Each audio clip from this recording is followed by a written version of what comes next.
Olá a todos, eu sou a Fábia Miraços, eu sou atriz e sou visagista. Eu me formei em 2005 com um técnico em visagismo do Senac e fiz um curso de extensão com o Philip Hallowell, para mim o maior nome do visagismo aqui do Brasil. Eu vou utilizar aqui o livro dele, Visagismo Integrado, Identidade, Estilo e Beleza, e vou falar um pouquinho sobre uma peça da qual eu tive a honra de assinar o visagismo, que foi A Vida na Praça Roosevelt, uma peça da companhia Os Sátiros de Teatro, escrito pela dramaturga alemã Dea Loher e dirigido pelo Rodolfo Garcia Vasquez. Então essa videoaula, como eu disse, ela utiliza esse método do artista plástico Philip Hallowell para expor esse conhecimento teórico e prático sobre o significado de linhas e formatos de rosto, características comportamentais, classificações de diferentes tipos de pele, interpretação do modo de caminhar, sentar, entre outras coisas, que auxiliam melhor a compreensão e a construção da personagem. No visagismo, esses conhecimentos eles são usados para transformar uma imagem pré-existente, e entende-se por imagem o próprio rosto, que por meio da maquiagem e cabelo podem provocar determinadas sensações. Através de linhas, formas e cores é possível transmitir pensamentos, sensações e emoções. Todo o quadro é estruturado sobre um símbolo que vai ser absorvido pelo espectador de maneira inconsciente e subliminar, o que explica por que as artes visuais têm esse impacto tão forte. Qualquer tipo de imagem deve provocar uma resposta emocional antes que interpretada. Não há um consenso entre cientistas sobre quais são as emoções básicas, mas provavelmente incluiriam surpresa, felicidade, raiva, medo, desgosto, tristeza. A essas são acrescentadas outras mais complexas e sofisticadas, como ansiedade, confiança. Joseph Ledoux, da Universidade de Nova York, investigou extensivamente como o cérebro processa o medo. Descobriu que, na realidade, o medo é uma consequência do envolvimento em situações de perigo e que a programação básica do cérebro é se defender e garantir a sobrevivência da pessoa, e não criar a emoção do medo. O ser humano, assim como outros animais, reconhece instintivamente certas situações de perigo que provocam reações instintivas e involuntárias que seguem um padrão. Por exemplo, um rato, quando encontra um gato pela primeira vez, exibe todos os sinais característicos de um estado de medo. Fica paralisado, os pelos se eriçam e a pressão arterial sobe. Os gregos eles fizeram uma classificação da personalidade das pessoas ao identificarem 4 tipos de temperamentos. Então, assim, a gente tem esses 4 temperamentos, né? Que seria o colérico, do elemento fogo, o sanguíneo, do elemento ar, o melancólico, do elemento terra, e o fleumático, do elemento água. Nós temos os 4. Porém, em determinados momentos da vida, um ou outro ele vai sobressair mais, né? Então, às vezes por conta do nosso meio, né, esse meio social, profissional, você vai criando ali personas, né, para não se mostrar completamente, né? Às vezes você é uma pessoa muito extrovertida, mas se você tem um cabelo um pouco mais clássico, num primeiro momento você não passa essa imagem, né? E isso a gente utiliza muito na criação de uma personagem para a cena. Falando de linhas verticais, a gente está falando de linhas de força, controle de estruturas. São linhas associadas ao masculino. A gente está falando de masculino energia, tá? Que está associada à retidão, à liderança, à autoconfiança, a equilíbrio. Relaciona-se também com a intelectualidade e com o que é conservador, são linhas mais frias, que não expressam tantas emoções. Aí a gente fala tanto da vertical quanto da horizontal. As horizontais, elas são linhas imóveis que expressam poder, segurança. Geralmente são barreiras, né, que intimidam, negam. Ela remete a essa linha do horizonte, né, essa coisa imutável. E ela te dá essa sensação de conforto e segurança porque você está né, fechado dentro de um quadrado. Então você está ali seguro. Quando a gente vai falar de temperamento, a gente fala do colérico.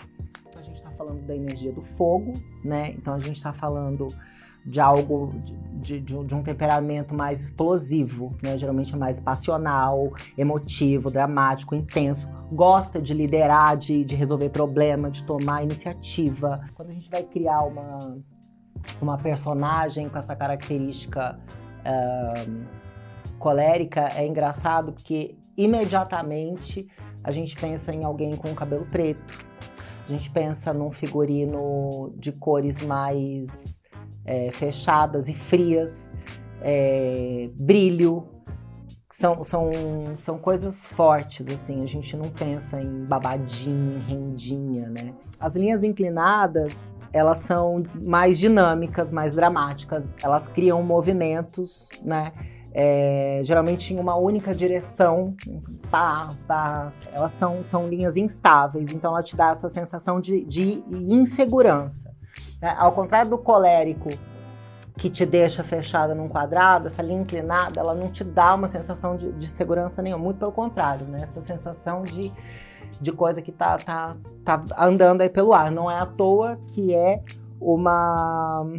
quando você observa essa linha mais inclinada num rosto e que você identifica o temperamento como sanguíneo, o sanguíneo é um temperamento do elemento ar. Porque a gente está falando desse tipo que é mais extrovertido, essa característica do elemento ar mesmo, desse temperamento sanguíneo, né? Então, quando a gente vai criar uma personagem com esse temperamento mais extrovertido, a gente pensa num cabelo com linhas mais inclinadas, a gente já pensa num cabelo com tons, né, que conforme bata a luz, a gente tenha brilhos, a gente tenha contrastes. Então a gente pode trabalhar com luzes acobreadas, com pontas, repicados, essas linhas inclinadas para fora. E agora a gente vai falar da linha curva, que são linhas de acolhimento. Se a gente pensar nesse desenho aqui, nessa imagem aqui, né, é uma imagem que te acolhe. Tem uma melancolia nessa linha arredondada, né? Diferente dessa linha inclinada. Isso aqui, ela já é para fora, né? O arredondado não, o arredondado já tem uma coisa mais fechadinha mesmo, mais para dentro. Em geral, são pessoas mais disciplinadas, detalhistas, pragmáticos, perfeccionistas. São pessoas pacientes, profundas, né? O melancólico é do elemento terra, então é aquela coisa profunda mesmo, que precisa ir lá e cavocar, né? E gosta desse buraco, né? Gosta de cavocar, gosta de procurar lá no fundo a razão de algo. Na hora de criar essa personagem, né, com essa característica melancólica, é natural que a gente vai recorrer a esses elementos mais circulares, né? Então, tipo, um colar de pérola, ele te dá essa leitura, né, de delicadeza. Um Chanel com uma linha no meio, né, mais arredondadinho, ele vai te dar essa leitura. Também tons pastéis, né, tons frios, assim, tons clarinhos, né, diferente de um sanguíneo que você vai trabalhar vermelho, dourado, tons vibrantes, né, ou o colérico também, que você vai trabalhar preto, branco, vermelho, cinza, tons opacos, ou tons super brilhantes, prateados. O melancólico não, o melancólico você vai ali pro bege, pro rosa, pro azul claro, é tudo muito, muito delicado, assim. Rendas, babados, tipo, tudo que a gente não mexeu até agora, a gente vai mexer para trabalhar esse melancólico. E aí, quando eu dou essas indicações, né, de linhas e elementos e cores, a gente não está falando de estereótipos, a gente está falando de signos, né? O que isso significa quando a gente olha. E então é isso, assim, em geral, para montar essa personagem, a gente caminha para isso. Um sanguíneo, a gente caminha para tons quentes, lembrando que o sanguíneo é do elemento ar, então essa coisa mais fluida, né? As linhas são mais inclinadas. E o melancólico é mais delicado mesmo, é mais para dentro. Não à toa que quando você pega um filme de época, as mulheres, em geral, elas estão todas de bufante, laços e rendas e pérolas, independente se são mulheres fortes ou não, mas é porque a época pedia que as mulheres tivessem essa imagem, senão elas não eram aceitas. Quer dizer, hoje não é tão diferente, mas hoje, né, existe uma resistência aí.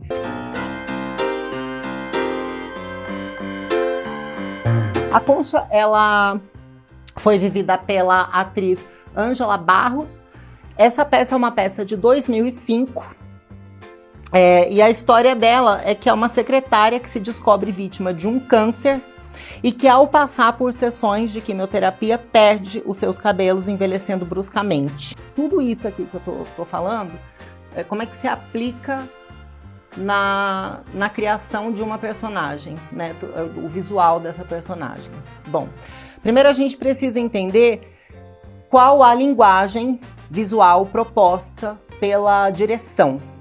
Eu lembro que quando a gente teve as primeiras reuniões para falar do projeto, a gente tinha de referência basicamente o filme La Nave Va, do Fellini, e o Fabuloso Destino de Amélie Poulain, e o Rodolfo falava muito sobre essa linguagem meio freak show, assim. E aí a gente tinha que trabalhar pensando numa caixa preta, era tudo muito cru, né? Os figurinos eram sempre em tons acinzentados, crus mesmo, pretos, beges, roxo, era tudo muito frio. E aí eu descobri uma coisa do teatro, que geralmente teatro não tem dinheiro, né? O teatro ele não te fornece orçamento para você viajar. Então, em geral, você precisa criar em cima do nada. E, ao mesmo tempo, a gente trabalha o tempo todo com imagem. Claro, o figurino, luz, o cenário, tudo isso ajuda muito, mas o rosto é a sede da identidade visual e essas emoções, isso tudo o ator precisa passar através das suas feições. Depois a gente também tem que saber a distância desse público, né? Que luz está em cima daquela pessoa, porque de repente, se tiver uma luz muito quente, não adianta você utilizar tons muito quentes, que esses tons vão desaparecer. Como é que você trabalha? Ao mesmo tempo, você também não tem grandes tempos para ficar trocando maquiagem, limpando, refazendo. E aí tudo meio que vai levando essa personagem para ser uma personagem triste, né? Só que ela não era, ela tinha essa vivacidade. Então, assim, eu lembro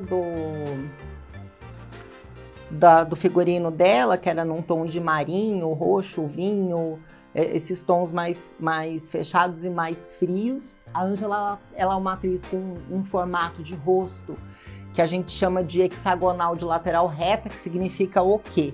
As laterais são retas e você tem o queixo com linhas inclinadas e essa linha da testa também inclinada. Então você forma um hexágono, né? E aí a gente entende por meio de linhas e formas que essas linhas inclinadas, elas são linhas mais de dinamismo, elas são linhas mais de ar, elas são linhas que vão transmitir facilidade na comunicação, extroversão, e também não era o caso da personagem, né? Ela tinha essa vivacidade, mas ela era mais fechada, assim, vamos dizer. Mas ela se descobre com câncer, ela tem que passar por um processo de quimioterapia, é inevitável que ela fique careca, então o cabelo, ele tem uma importância, né, nessa imagem principal. Então, como é que é a apresentação dessa personagem para o público? A Ângela tinha um cabelo vermelho, o que já é ótimo, né, porque tinha um contraste com o tom da pele dela, uma pele branca. O corte indicado foi uma franja para deixar a testa de fora do campo de visão. Cobrir a testa, a ideia era deixar uma franja para cobrir a testa, porque a testa, ela representa o nosso intelecto, né? O rosto a gente divide por são 3 terços. O intelecto, emoção, ação e comunicação. Então, o que era importante deixar ali naquela primeira aparição da concha? O que é sentido, né? A comunicação e a emoção. E tá tudo certo. E tira o intelecto. Então, a gente cortou uma franja, ela tinha um Chanel, que dava essa forma mais arredondada, o que não que transforme o rosto hexagonal de lateral reta num rosto oval, mas ele dava uma ovalada, né? Por tirar aquela linha inclinada da testa e por ter essa linha mais arredondada em volta do rosto, a gente tinha um rosto um pouquinho mais oval. Então, quando ela entrava em cena, por mais que ela entrasse viva, né? Tinha uma certa melancolia ali. E agora pergunta a senhora, Concha, agora pergunta a senhora, quantas pessoas morreram no ano passado por PAF? Perfuração por arma de fogo. Aqui no mundo inteiro ou o quê? Só aqui dessa cidade. Alguns milhares. 5.534. E agora pergunta a senhora, Concha, o que são 48 esfomeados diante de 5.534 assassinados reais? Claro que os tons frios do figurino ajudava, a interpretação da atriz evidentemente ajudava, mas em momento algum na maquiagem, isso também fica bem nítido vendo as imagens, em momento algum a gente trabalhou com linhas redondas no rosto da atriz, muito pelo contrário, a gente utilizou as linhas naturais do rosto dela, contando com a interpretação que era magnífica, né? Então a maquiagem dela também em tons frios era tudo pra cima. No início ela tem uma corzinha no lábio, depois ela já aparece com esse lábio mais neutro, né? Sem tanta cor. Eu não sei se era proposital ou não, mas eu acho que ela limpava o batom. O que vai tirando determinadas características também. O cabelo começava mais certinho, depois ele dava uma desalinhada, né, porque o cabelo era um elemento importante, até porque a hora que ela parecesse careca, tinha que ter essa diferença, né, de imagem. Era só a máscara, né, facial ali da atriz, junto com todo esse conjunto de signos que a gente trabalhou em conjunto ali com todo o grupo, né? Com a atriz, com a luz, com o figurino. Porque é isso assim, tudo comunica. Ela não tem coragem de ir sozinha no cemitério. Ela tinha um namorado faz uma eternidade que ele foi encontrado morto na cama, com filhos. Os ossos dele estão guardados aqui no lixo. A Aurora diz que... Aqui assaltam mulheres sozinhas. Aqui assaltam mulheres sozinhas. Então ela vem uma vez por ano de ônibus e deixa as flores na entrada. Você tem de encarar os fatos, a Concha disse pra mim. Eles não vão assaltar você por ser mulher, mas por não ser. Então não fica se borrando nas calças. Então não fica se borrando nas calças. E aí vamos juntas procurar o túmulo do Paulinho. Coitado! Eu já esqueci onde ele está enterrado. Assim ficamos amigas. Então foi escolhido esse Chanel de franja, para a gente deixar só o centro do rosto em evidência, né? Que aí a gente tem, como eu disse, a emoção, a ação, a comunicação. A gente não tem o intelecto, não passa pelo pensar, né? E sim pelo sentir. Num segundo momento, ela aparece com menos cor no lábio, ela aparece com o cabelo já menos arredondadinho, né, contornando esse rosto. E na terceira é quando ela entra careca. E aí vinha o outro desafio. Como fazer essa careca, como essa atriz que teria ali, sei lá, 5 minutos para, né, para montar essa mudança da personagem. E aí a gente optou por uma touca de látex, essas toucas de fazer luzes no cabelo. Vale lembrar que a gente está falando de uma peça de 2005, então assim, a gente está em 2022, eu não sei como é que seria isso hoje. Às vezes você olha e fala assim, nossa, que bobagem, né? Era uma coisa meio inédita, assim, ver aquilo.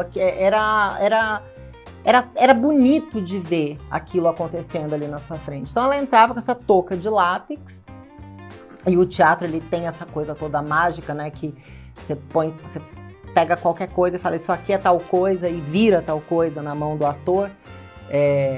Principalmente quando o público se permite embarcar nessa história. E então ela entrava com essa touca e era uma cena belíssima, porque em seguida vinha a Aurora. A Aurora era uma personagem que o Alberto Guzik fazia e que era uma travesti. O Alberto Guzik era um ator que era careca. E tem também as periferias, que cada vez mais vão sendo segregadas.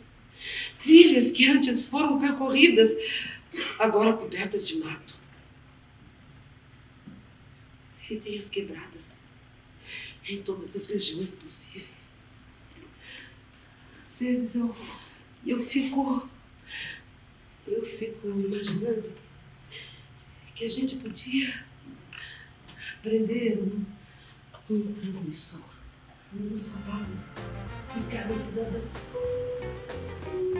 Então tinha uma cena belíssima, e usava uma peruca loura, toda ondulada, assim como as grandes divas hollywoodianas. Essa personagem era uma homenagem à Fedra de Córdoba. Então tinha uma cena em que ele tirava essa peruca loura e colocava na cabeça da Concha, né? E ela ajeitava. E quando a última entrada dela era já com a peruca loura. Diva, né? Tinha umas presilhas grandes, assim, de strass. Tinha todo um glamour ali. Quando você olhava para ela, era ainda aquele rostinho ovalado para dentro. Então, quando ela entrava, ainda assim, ela tinha aquela expressão mais tristonha, vamos dizer, dos melancólicos, que é uma característica dos melancólicos. Concha! Concha! Eu não consigo imaginar a minha vida sem a senhora! Ela já era secretária desde a época do meu pai, 32 anos. Pois é, justamente. Eu já não tenho muito mais tempo. Agora eu já não quero mais saber de ficar enfiada em escritórios. Não quero mais saber de ficar deitada na cama de pregos.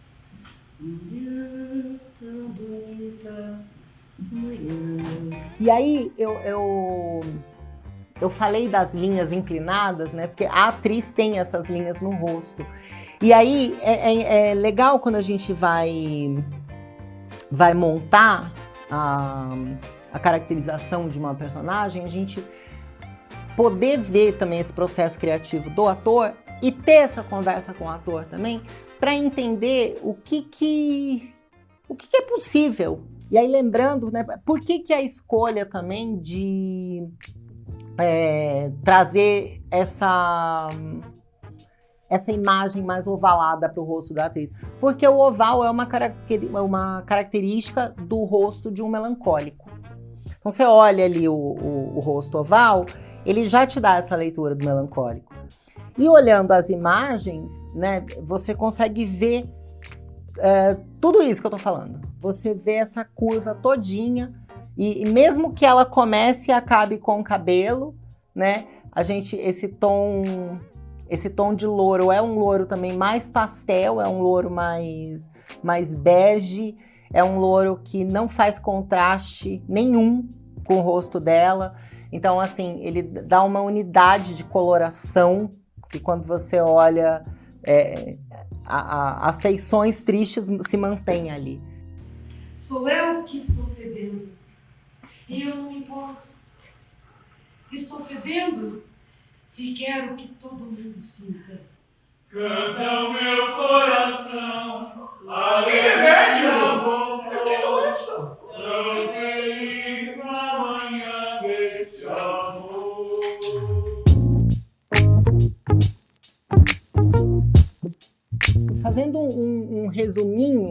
dessa breve videoaula. Então, assim, importante, o ator, né, que está fazendo essa personagem, que personagem é essa, as características dessa personagem, né, como anda, como fala, como senta, como é que gesticula. Depois, como é que esse ator está criando, né, essa personagem. Aí as características do rosto desse ator, como é que você vai trabalhar com essas linhas que você tem, né? A gente está falando de teatro, a gente está falando então de pouco recurso em geral. Então, como é que se trabalha com pouca coisa, garantindo um bom resultado visual, né? Ter essa criação conjunta, assim, com figurino, com iluminação, ter muita atenção nas indicações do diretor, porque no fim das contas, o diretor, ele vai te dar tudo. Então, lembrando que cada linha tem um significado, cada cor vai te remeter a alguma coisa. Pensando como é essa personagem, fica simples de ter uma criação bacana. Eu trouxe um exemplo de uma peça de 2005, então, né, não é uma coisa assim, uau, que atualidade. Mas num geral, assim, a peça ela comunica muito. E é isso, gente. Então, muito obrigada por terem assistido. E é isso, vamos que vamos.